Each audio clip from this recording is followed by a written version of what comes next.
Hey kids, are you planning on doing an event this year? YouCanEvents.com. YouCanEvent.com is the first place you want to go when organizing your conference or event.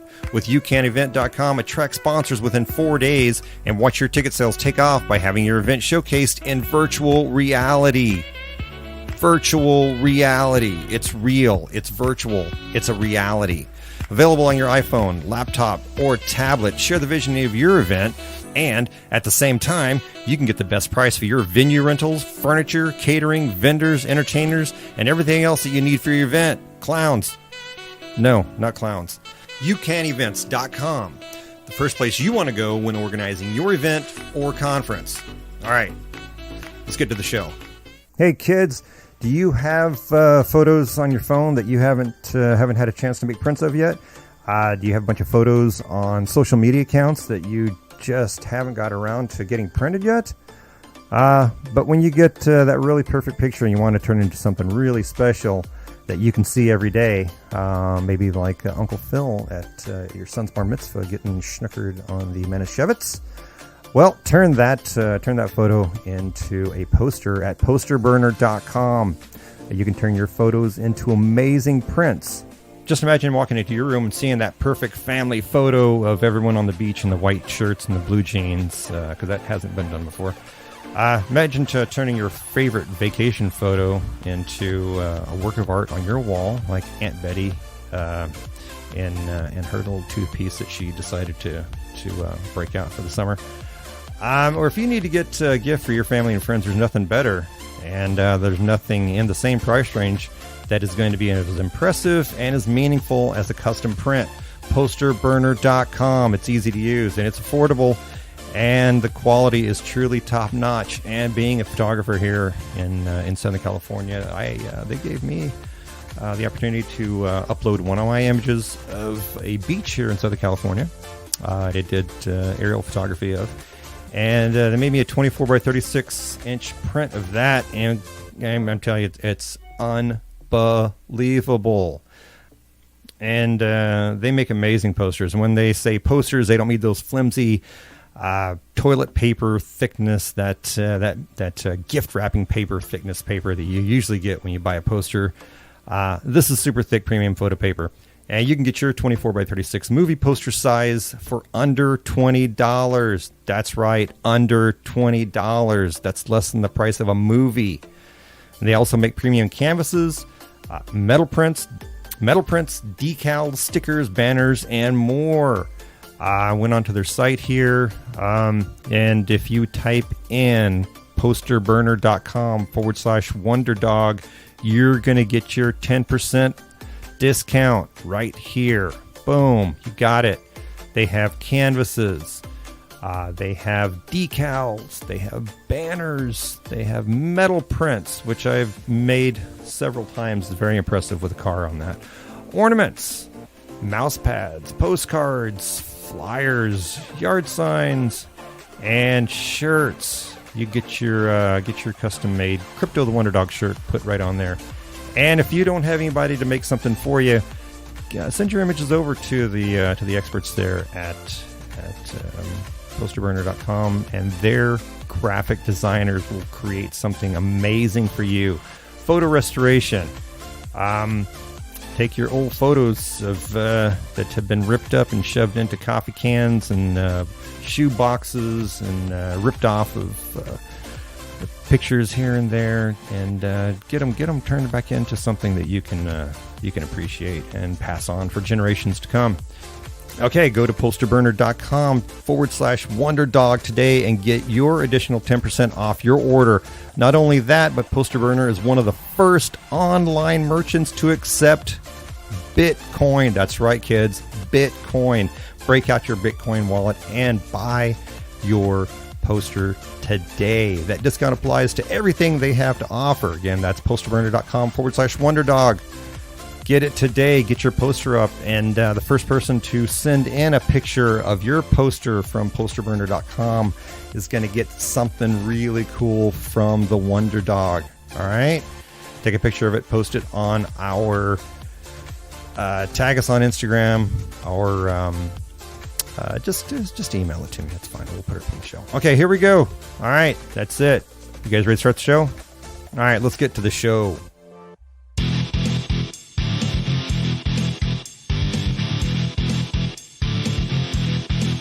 We haven't done a show. Oh, we haven't? No. True. Read it. It's all my fault.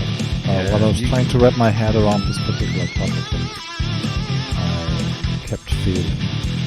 Oh, you already had the topic in mind. I had a topic in mind. Well, as you know, at any given point in time, we're doing sort of we use the term deep dive, and I can't listen to it anymore, so I have to come up with a different term for it. But, okay.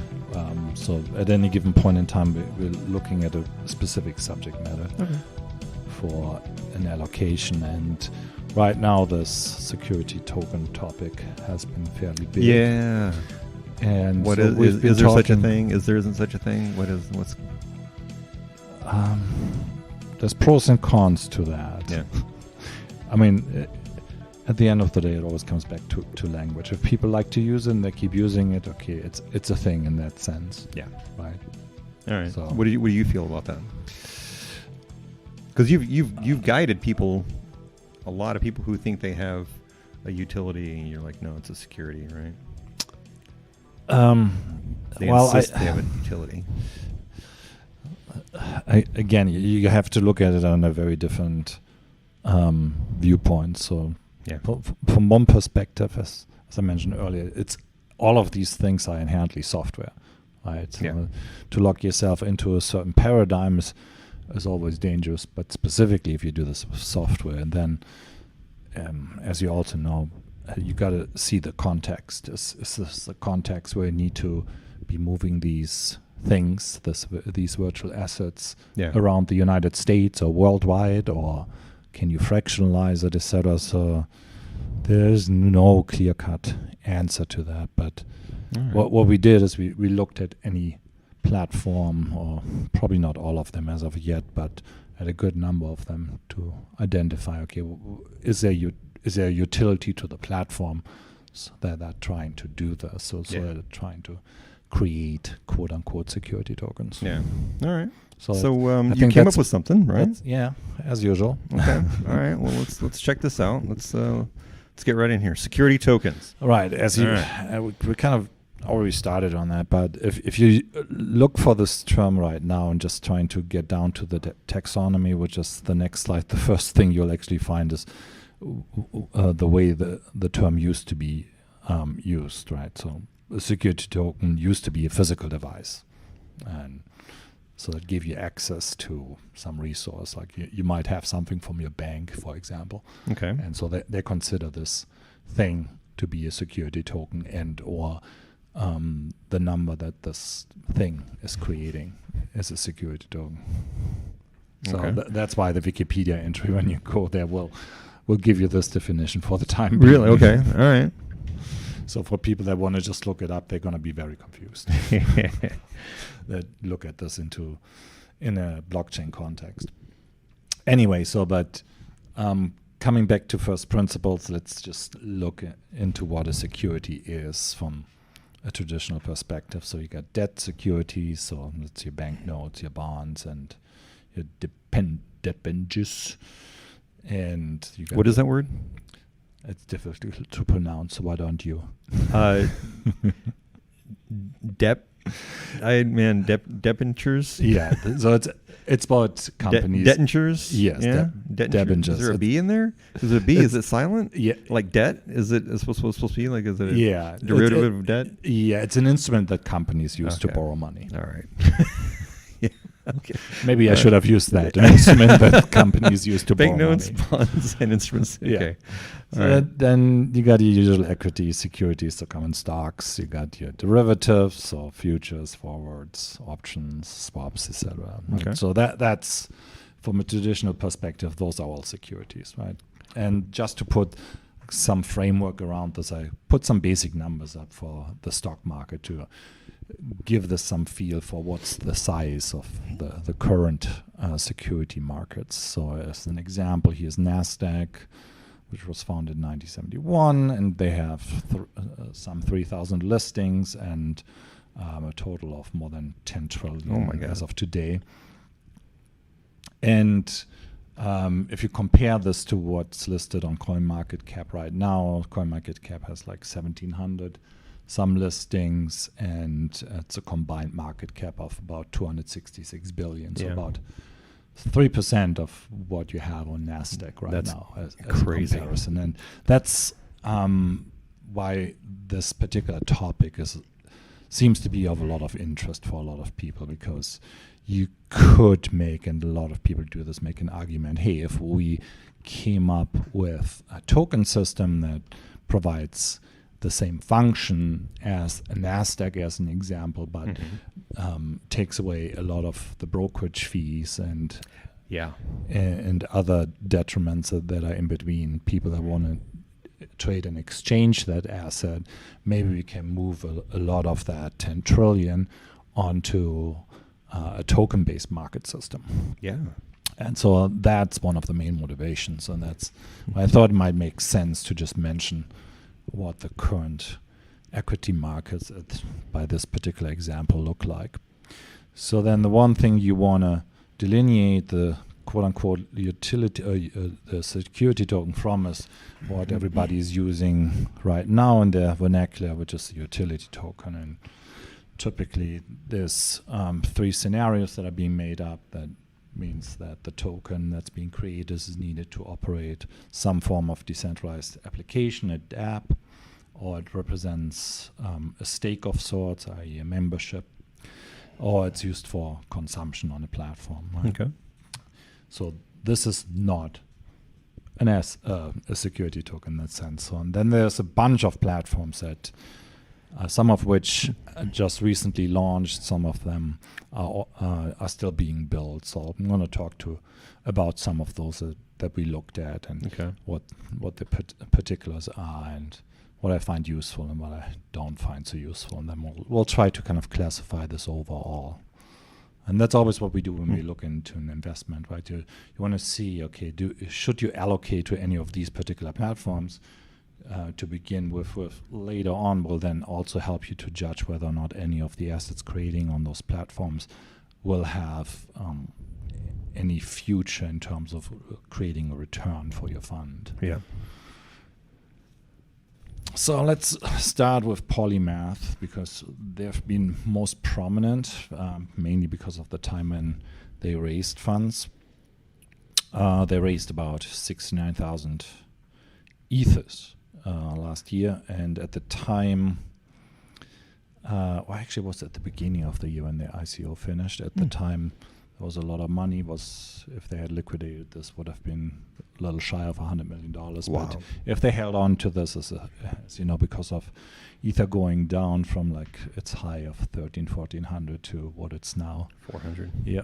Then they probably hold significantly less. But again, the only reason why I always bring this up is because every single time I read any of the reporting about any of these projects, it's always being reported in US dollars. And and obviously that makes very little sense. So we actually just tasked someone to narrow this down for those virtual assets that raised Ether, so that we know what they actually hold on their balance sheets. Oh, really? As of today. Yeah, okay. Because it's not easy to come by. I mean, there's ways, but it's not automated, unfortunately. No? Okay. Right. But again, it comes back to any popular media reporting this in any kind of fiat amount that provides very little value to anybody, right? Because it could be that, it could be much more, or it could be much less. So why mention it at all? You should always just mention, okay, they raised these particular virtual assets, so most likely Ether, in this particular amount at this particular time, so then you can do your own educated guess, basically, right? Yeah. So you just look back at the virtual asset price at the time and what it's now, and then because it fluctuates all over the board. If you want to do a simple math calculation, you just assume, okay, they liquidated 50% of that right now to be prudent, and then they hold half of that in Ether still. Yeah. And you're probably closer to the truth than whatever number in USD or any other fiat you were provided by that outlet. So it's an issue I constantly come across every day. Anyway, so Polymath is Ethereum based, and they they issued a KYC token, so a know your client token. The idea with a lot of these platforms, as we'll see, is you need to be able to identify the buyer of the equity at the end of the day, right? Yeah. Under any jurisdiction, you need to know who you're selling this equity for, and then there's also number restrictions that we'll get into. But you'll see that with, I think, all of these platforms, I'm pretty sure. They do the typical know your client intake, and oftentimes also the accredited investor check for United States investors. So it's quite a bit of documentation required, but no different than for most of the exchanges, specifically in the United States. And that's also something I think we should talk about. So yeah, they're setting up an ATS, an alternative trading system, which is something that's regulated under U.S. security laws, and they're trying to introduce something that they call, I think there's a letter missing. Is this SD20? I want to say it's STR20. Anyways, it's easy to find. I think it's STR20 token standard. STR20 token? Okay. I think so. I think we'll mention it later again. I think it might be a typo. It doesn't really matter because there's a lot of other companies that propose certain token standards, but a standard doesn't come around by you declaring it's one. It's a standard comes about by people actually employing it across different platforms. And that's something we haven't yet seen, and with Polymath there's nothing yet functional anyway, so we'll wait and see whether or not it's going to be a standard. Are you trying to look it up? Yeah. It's STR20, yes? No? I don't see STR20. Okay. Well, we'll put it to the show notes, I guess, right? Yeah. Very good. It's one of those. They get the point. Yeah. As I said, the specifics are not important in this particular case. We'll see if that even becomes a thing. Yeah. Wait and see. Okay. So moving on, Harbor has been quite prominent. They also have an ERC20 compatible system, which, as you know, is the Ethereum request for comment standard that the majority of tokens have been generated on, about 700 some actively traded at the moment. And so this way, the large benefit of that, and most people just recitate this without realizing what this means. The large benefit is that you can hold it within the existing Ethereum ecosystem. So specifically, you can hold it with any wallet that could hold Ether as well. Okay. And potentially can then also be traded on any exchange that supports the ERC20 standards. That's why this is relevant. But obviously, there's other considerations.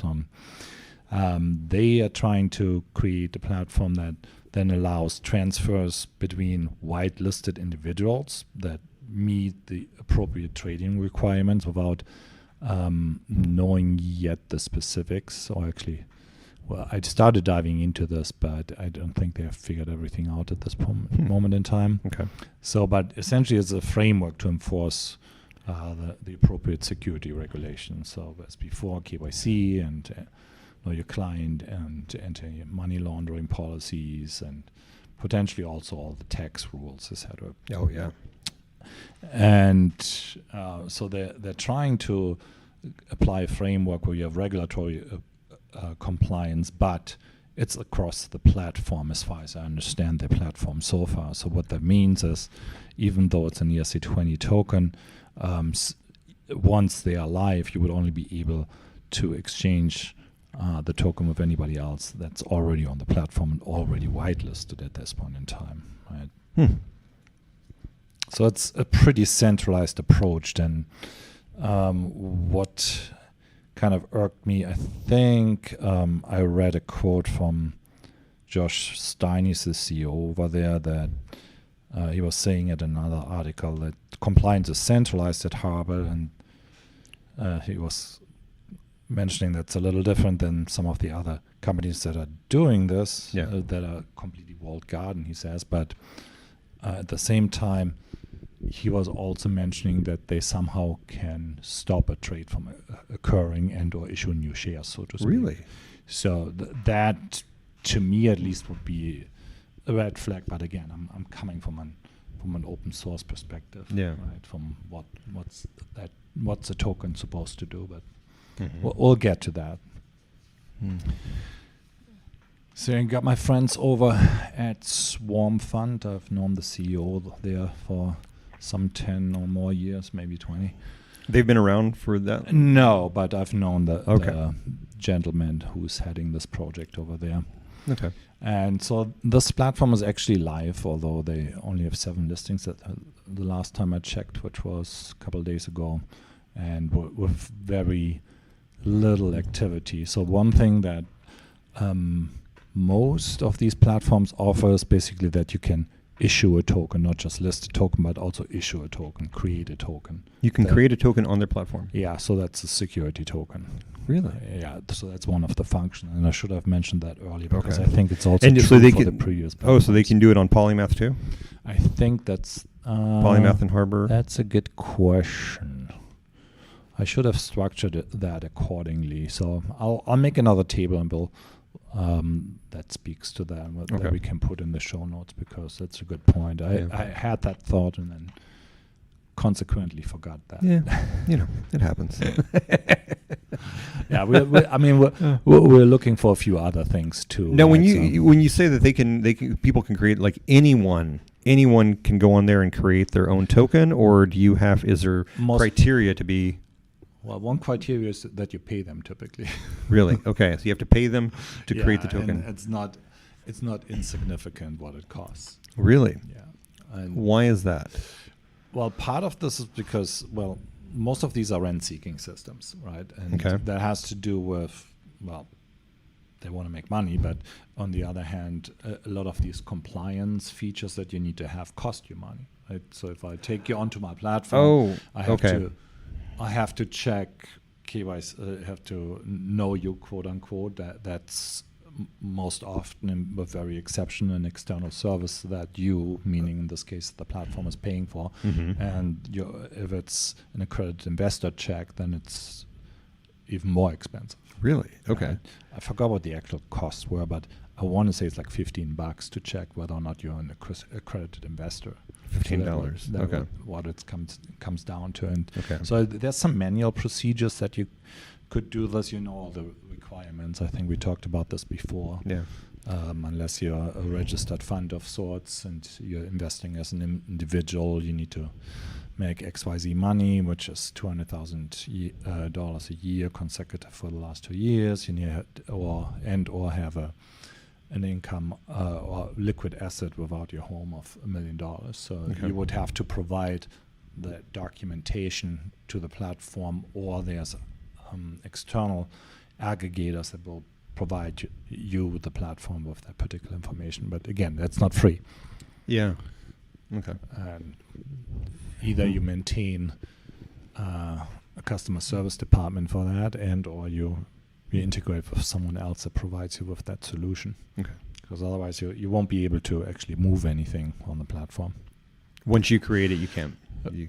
Yeah, exactly. And so think about it this way. It's like, in order to create an actual marketplace, you should have 10, 20, 100,000 people on the platform, right? So Yeah. if we just use the criteria that I just mentioned and just assume you're paying $10 to onboard someone, right? So by the time you got 100 people on the platform, Wow. you already spend $1 million, Uh-huh. right? So you sort of have to make that back and maintain, and then there's reporting on all of those. But we'll get a little bit more into that, as fascinating as this might be or not. Yeah. So same with Swarm Fund. So they're also proposing their own token standard.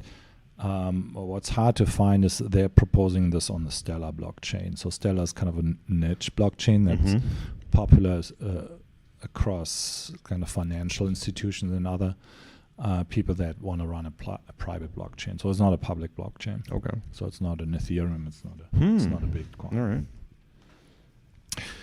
Then there's a platform called Securitize, and they chose kind of to be a white label solution. So you can put your You can own resell branding this. on there and start issuing security tokens from there. Wow. Okay. And so it kind of has this launchpad function, if you will, right? And it provides supposedly software where you can for the life of the token, then check who is the current holder of that token, which for a lot of the security tokens or public companies for that matter is gonna extremely important, if not necessary, obviously. What's interesting about this to some degree is the team that's running this, they are actually a venture fund, and so the same team also put out this particular platform and started pushing out a couple of their own projects. So we'll see how widespread adoption this will have because of that. Okay. Then we've been talking to these guys quite a bit. Very intelligent, smart team. Have been developing this particular solution for quite some time. Filed some IP protection for it as well. And they do very extensive identity KYC management for a lot of countries, which most of the other platforms don't provide at this point in time, as far as I can tell. They're agnostic to any particular blockchain, so they're not trying to introduce their own standard, although they use some XML standards that not well known and understood, not even by me, even though I'm sort of an expert in XML. But there's a standard in security that you are using probably right now when you have a browser open that keeps your identity within the browser across different sites. Oh, really?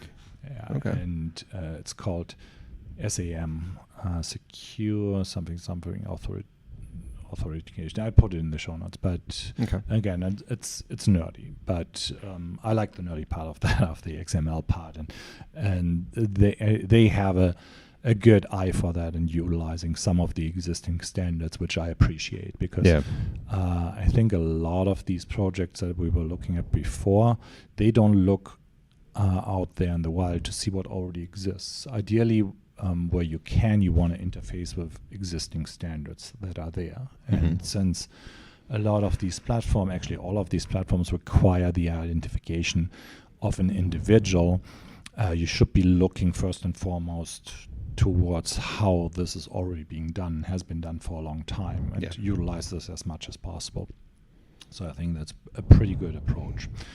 For the most part, this is a kind of a do-it-yourself platform. So you're the same as with some of the others. You create your own quote-unquote security token. Actually, this particular platform also will let you create a utility token if you wanted to. So once you start going through the process, it will actually ask you initially, are you creating a security token or a utility token? Really? So you can tell them right away.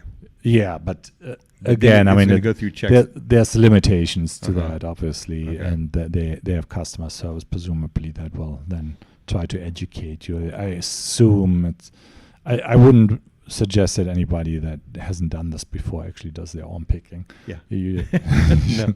Even though it's do it yourself. And so the most interesting part, most likely, is that they are working on application programming interfaces that would then allow exchanges to list these tokens as well. So by the extension of using their platform to check your particular identity to see whether or not this particular virtual asset can be traded from you to another individual on their platform, so on a centralized exchange for that matter. And when you're saying do it yourself, are you talking about where you would have your IT department develop this for you, or is this something that people with very little knowledge of anything could actually do it themselves? I wouldn't say very little knowledge. So it's not a drag and drop type of a... It's sort of drag and drop. Oh, it is. It's but it will walk you through procedure, but you'll still obviously have to create the prerequisites on your end, right? So you still have to set up your wallet address, etc., right? But if somebody had like a general knowledge of what's going on, they would be able to do it. Yeah, and I don't remember for sure right now, because the obvious thing is they don't work as a custodian. So it means if you're issuing a quote-unquote security token and then you want to sell it, most likely you don't want to be responsible. They certainly don't want to be responsible for holding that, right? They want to make themselves a honeypot of sorts, right? Yeah. And so you'll still need to then also lock in a security provider for you on that particular end. Which would be, what's an example like of that? King and Trust, for example. Okay. There's very few at the moment, and it's very expensive at the moment. It's like 0.1% of your assets that they're holding. So it's is that a new market for companies to become custodians? Yeah, it's a big problem for the industry at large. Is it?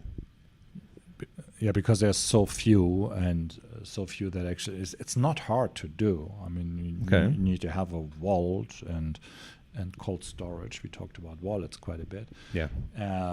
But you also need to then have the insurance, and as I said, because there's a limited number of existing custodians that have all these prerequisites, specifically that are insured and or have that large balance sheets to actually ensure that the liquidity for that asset is there, whether or not they actually can produce it at the end of the day. So if you give them $500 million in Ether or Bitcoin, you want to make sure, or needless to say, that the balance sheets reflect that, and that this is not your mom and pop bank down the road who maybe has a balance sheet of 50 million, right? Because if someone literally would be breaking into their vault, just grabs this and has the private keys to drain that, you'll never see any of those funds back from that bank. Incredible. It's limited. Anyhow,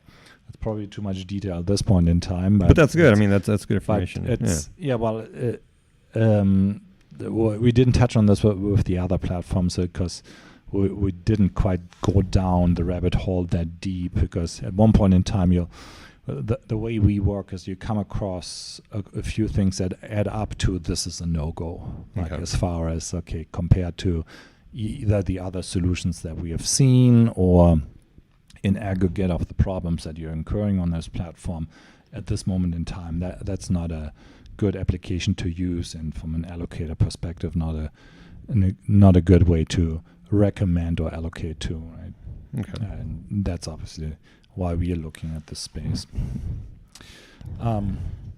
So then you got kind of the big one that has been making the most noises, T0, right?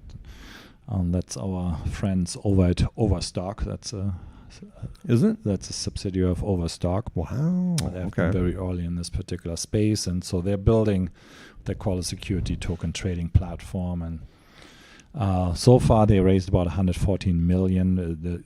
They just extended their ICO period for another couple of days. I think it's going on for another 3-4 days now. Okay. And they also announced just another big allocation from another large venture fund as well. They created their own what they call security token, which is ERC20 based, but again they're using their own trading platform, right? So that the intention seems to be that all of the trading is just happening on T0 itself, and so their token is then gonna pay token holders 10% of adjusted gross revenues that's supposed to occur on this particular platform. Wow, it's very US focused, it seems, at the moment still. And there were numerous reports that the FCC, because of that, probably the SEC, the Securities and Exchange Commissions, is currently looking into their setup. Really? Yeah, so they requested. Do you see any red flags? Do you yourself see anything that you would be like, yeah, that's a red flag? We would like to see more development being done already, right? So it's much easier to see whether or not something has merit if you actually build something first. I mean, that's the case with a lot of these projects, obviously, and this is no exception to where they start raising a lot of funds before they actually build something, right?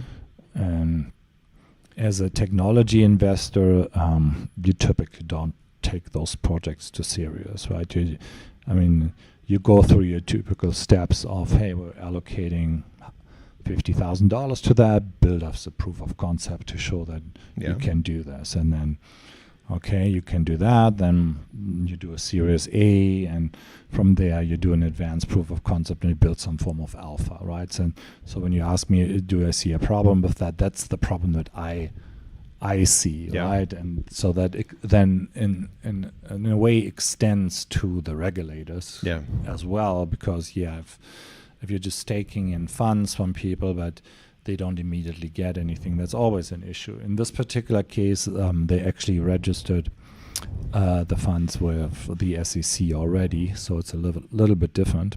So it's a Reg D. It's a Reg D. Keep forgetting. Doesn't matter. Okay. But so you'll find it if you just look for the SEC registration. So, but what's interesting is then the last thing that they announced, and I couldn't find anything to actually confirm this, but because of the seeming interest of regulators, they decided to move on to Start Engine. And Start Engine is this semi-local in Santa Monica here platform, which is crowdfunding, and it's all, they call it regulated ICOs. And they came kind of from a different background, where they raised money for building batteries and building electric cars and scooters and whatnot. So it's rather small amounts on their platform. They had some 100+ crowdfunding events on there. Very few of them seem to have anything to do with tokens or blockchain, as far as I can tell. Okay. I think they're trying to make a foray in the space, but so I was just looking before this recording at their current listings, and it's a couple $100,000 maybe for those projects, and I could find 2 blockchain related ones. Again, not this is anything negative. It's just the context that they're also trying to build building a jump off platform to it seems to create a token, but there's no trading going on there at the moment that I can find. Yeah. So then the obvious one, right? Let's move on to the actual regulations. And needless to say, if you're creating a token, you're essentially exposed worldwide, right? So you got a piece of software that presumably anybody can access anywhere in the world. And so I'll just look at some example regulations here. So this is kind of interesting because Wyoming actually created a bill to define what a utility token is. So by definition, so to speak, you can exclude anything from being a security token by just complying to those regulations. But again, only if you're in Wyoming.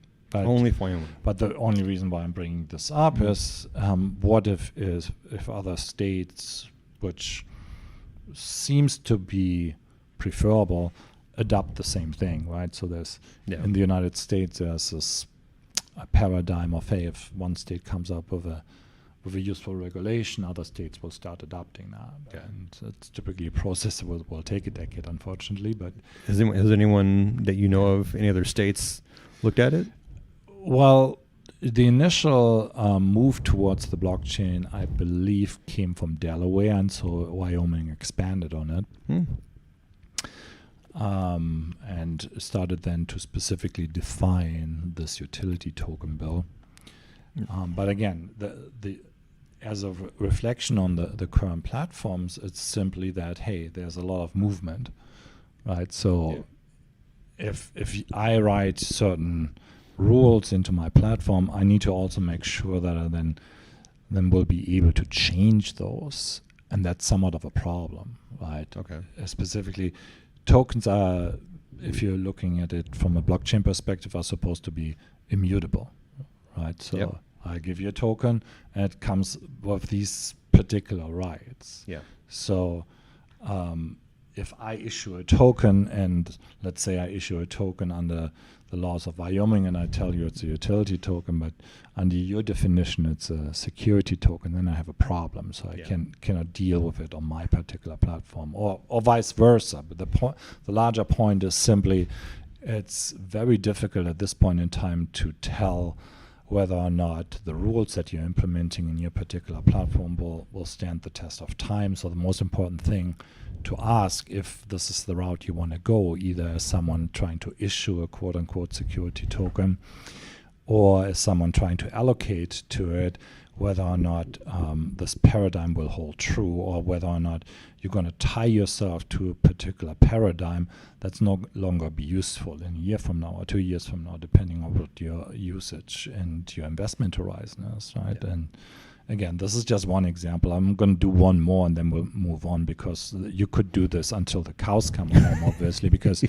I mean, other countries, so the next example would be Switzerland as example. They have different definitions of what a security is altogether, Okay. so that don't necessarily jive with what the Securities and Exchange Commission defines as a security. Okay. And needless to say, if you have a platform that supposedly is accessible by investors and token issuers worldwide, you need to account for all of those. But how do you account for it if the rules and regulations are already different outside of just applying to you and or the asset?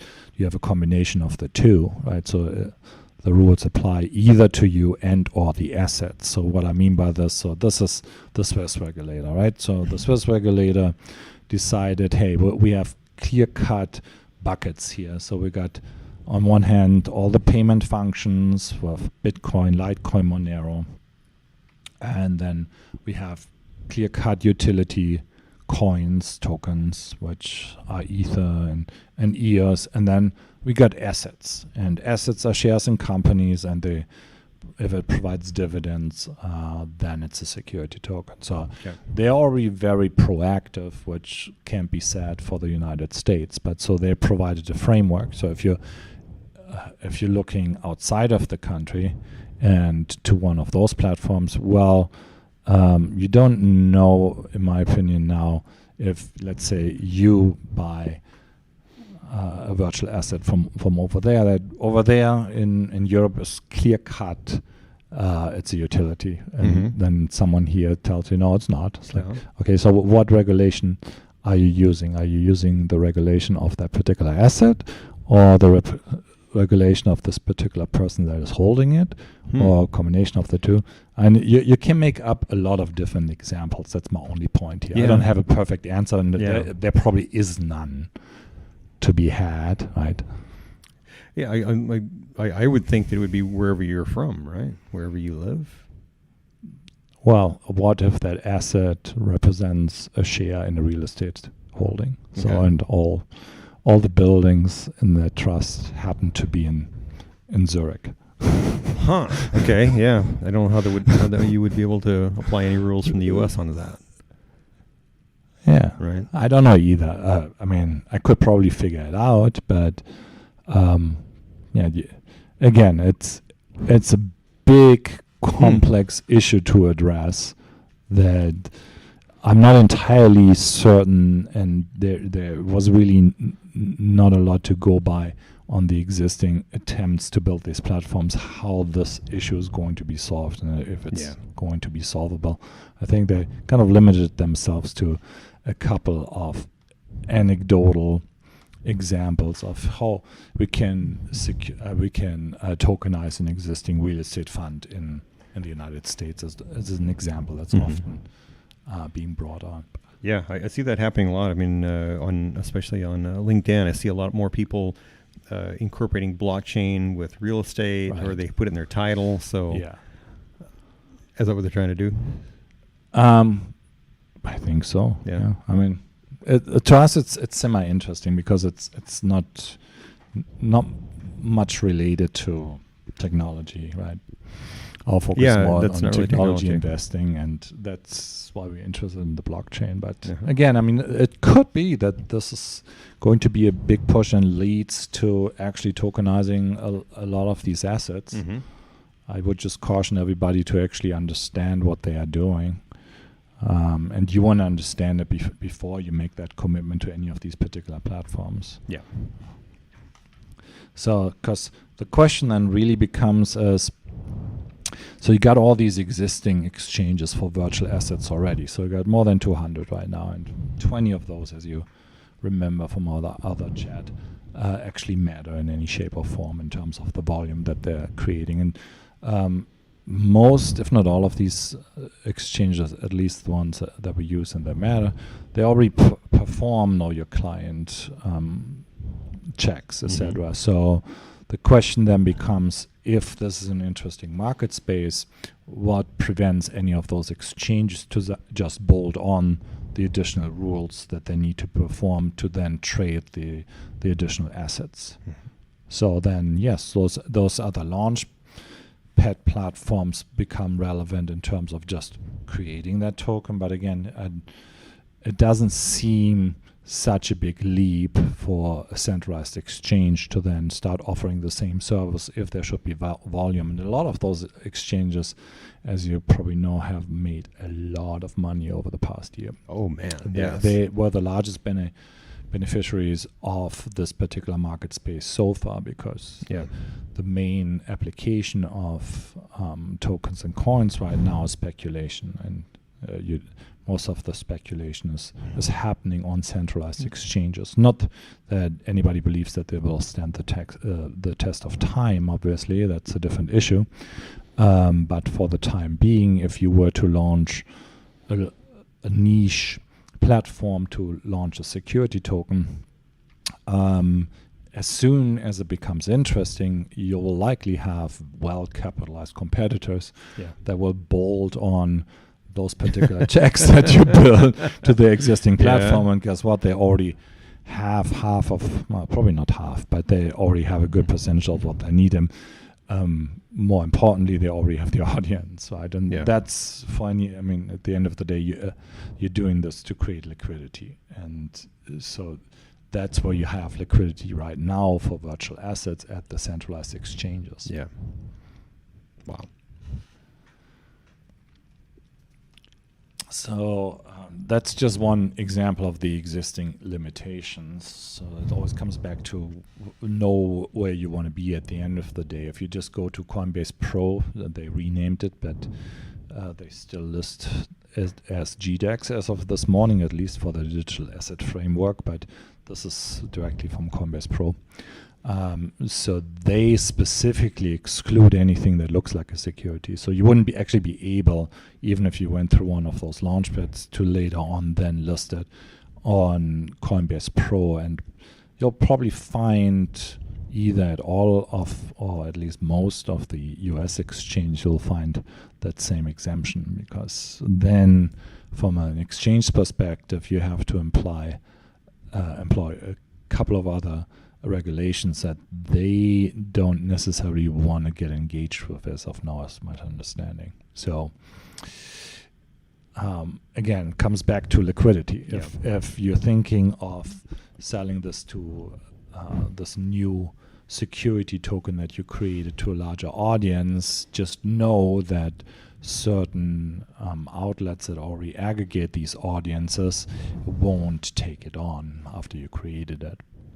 So, and part of this problem, and particular to the US, if you go to the next slide, is all these reporting requirements. I mean, the biggest one is, so if you have more than 2,000 shareholders, you're still reporting as if you went public, as if you were a public company. So all the owners, Sarbanes-Oxley regulation, etc., apply to you as well, quarterly reporting, and it's very expensive. So what you would expect to happen, again, there's no data to go by at this point in time, but that's something we're likely to see, is that you'll have to decide whether or not you initially want to limit the number of people that can participate in your security token sale to this particular number of people.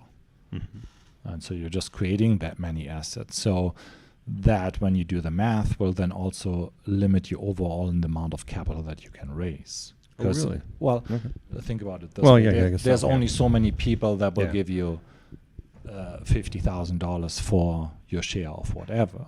Right? So you'll see that this is most likely, in most cases, limited to sub $20 million investments.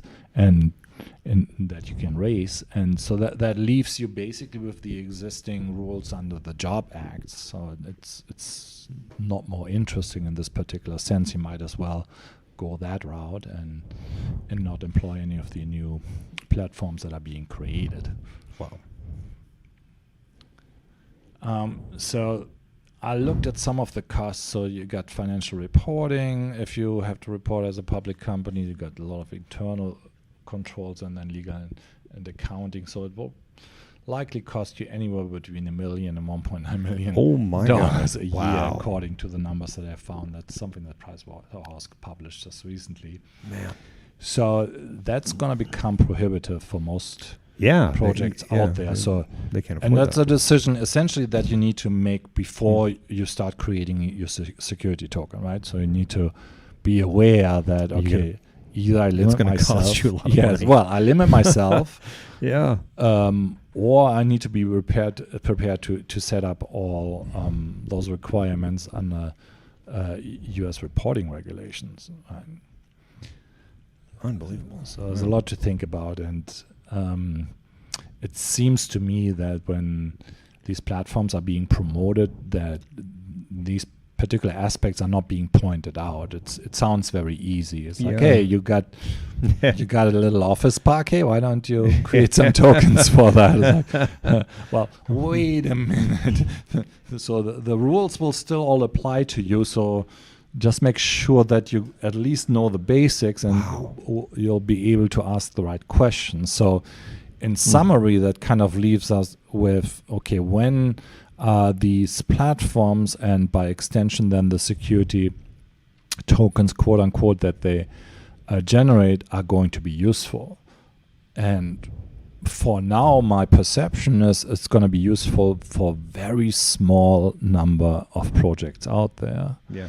And then the question becomes, okay, if that's true already, how many people will be interested in subscribing to any of those platforms? And how many exchanges, if that's a possibility, will want to take on these tokens? Because that's already a problem right now for the exchanges that aggregate the large audiences. Yeah. You have heard that Binance is asking our projects now to put up $6 million just to be listed. So that's already prohibitive for 99% of those quote 6 million. Yes. And so Now, is that a deposit or is that no. It's a listing fee. That's a listing fee. Yes. Oh my God. Yeah, and the other ones are partially cheaper, but then again, most won't just list the security token. So you're likely left with whatever audience those niche platforms are able to aggregate. Mm-hmm. And again, so I would caution everybody that wants to go down this route and issue one to first understand, okay, what little bucket do you fall in, or is it a big bucket, or can you find something else? And so far, I don't find that the platforms that are out there that some of them raised enormous amount of money, are able to explain why this should be a scalable model at this point. Because at the end of the day, what I would expect is that all the qualities that you need for the transfer of securities need to be inherent in the token itself. That's why 2-3 of these projects kind of trying to create this particular standard. I just find it not very believable today that someone would just say, oh yeah, that sounds like a useful standard, I'm going to adopt that. It takes a lot more, and it's typically not driven by one particular organization, right? So a lot of these things are inherently centralized. I would venture to say that someone in the developer community will come up with something instead, and then open source this, and from there you can attach all the qualities to the virtual assets that you need to by law, and you put this into the code. And then on the other end, you have an individual where the identity management will carry all the features that you need to have to be able to purchase the token, if that makes any sense. Yeah. And so that's the only, in my opinion, scalable solution. Whenever you centralize it, you're running in a lot of obstacles. The main one being you don't. The chance at this point in time that you become market maker for any of these assets aren't very likely. Yeah. Is Coinbase, what is that? Is that an exchange? Coinbase Pro is an exchange. So Okay. remember GDEX was the exchange, GDEX and they the had exchange. the bank Coinbase, which is an app, and it was a bank, and so now they renamed the exchange Coinbase Pro instead. Now, why are there only 4 or 5 tokens? Because they felt secure that those are in essence currencies. Okay. And is XRP a currency? Oh, I could say something very mean right now. Because I keep hearing, and right. that from when I first got into this, that XRP was going to keep, every week Well, XRP is going to get listed on Coinbase, and it was just Right. So we have proof. So Ripple, the yeah. blockchain, is highly centralized. Most of XRP is still owned by the company that created this distributed ledger. I Okay. would venture to say it's not a blockchain. You know how I feel about what a blockchain is. A blockchain is decentralized, and Yeah. Ripple is not. So it's Yeah. simply a distributed ledger, and the company still holds most of XRP. So is that a currency? It's as much a currency as if you go to MGM and exchange money for one of their chips, right? Because it's still MGM's property, Mm-hmm. and so they can still always make some more of that, and they still will hold a lot of that when you leave the casino. Yeah. Was this Yeah. politically More like correct it. enough? Yeah, they will. Yeah, so All right. yeah, Um, I don't think it carries a Hmm. lot of value. It's probably the most overvalued asset listed on Really? on the exchanges at this Okay. point. Is it going to get to Coinbase? You think it'll ever get listed on Coinbase? Yeah, good chance. Yeah. I mean, that comes down to it's a popularity contest of sorts at this point in time for the most part, Okay. right? And it has a lot of good actors in there as well. As a paradigm, it just doesn't seem to be as sound as truly decentralized systems. Always comes back to you shut down the internet. That's the only option to shut down Bitcoin, and that's pretty much true at this point in time for Ethereum, and Yeah. and will be true for the other centralized systems. So the use cases for any of those private blockchains are going to be limited to very particular applications that Yeah. really only should be run by private entities for particular purposes. But Yeah. over time, I would say these are niches, and yeah, probably won't be worth much. No. All right. Again, I could be totally wrong. Uh-huh. That's just my bias as a technologist. Wow. Okay. What else are we working on? What you got coming next? What are we coming on next? We still need to put on something about identity. Very important topic still. Okay. I aggregated a lot of information on that topic already at this point in time. Probably at one point in time talk about institutional trading systems. Okay. So where institutions get involved, because that's something that's needed. Custody in that same context, that's can probably be on the same one. Mm-hmm. We just started for the first time to look into gaming, and particular new standards 1155. Okay. ERC 1155, which is kind of a hybrid standard between unique and fungible assets. Okay. And so we're interested in Wow. applications that are being developed on top of that right now. So it seems to be pretty applicable to the gaming space, and so. And are you talking about esports, or are you talking of? Yeah, that would be one. So think about gambling. And think about the scenario where you can take your virtual asset from one platform to the next. So you play with your same avatar, your same game character, that you play on League of Legends. Okay. In one of the other worlds that I don't know of. Yeah, all those other. Right. Yeah. So, I mean, for people that like this particular niche, and there's a lot of them, that has a lot of value, right? If you can be the same character as an example, or you can take certain other virtual assets to the new worlds. Okay. Wow. Yeah, so you've probably seen Ready Player One, right? Yeah, the movie. Yeah. So, yeah. Which is actually a pretty old book. Is it? Yeah, it was a cult back Wow. I don't know, 20 years ago. But there's a lot of merit, and you can look somehow towards the future, what's going to come there. So it's something we started exploring, so we can. It's an interesting topic. It's very colorful, so we can talk about this sometime. We know that they're building stadiums for esports now, right? Yeah, I saw that. Yeah, it's getting the nerds are starting to take over. Yeah, they're getting booted out of their mom's basements. They got to go play somewhere else. There's a lot of excitement around the topic. So, yeah. And what you must not forget is like a lot of technology that we have today, and especially in computer power, has been driven by gaming.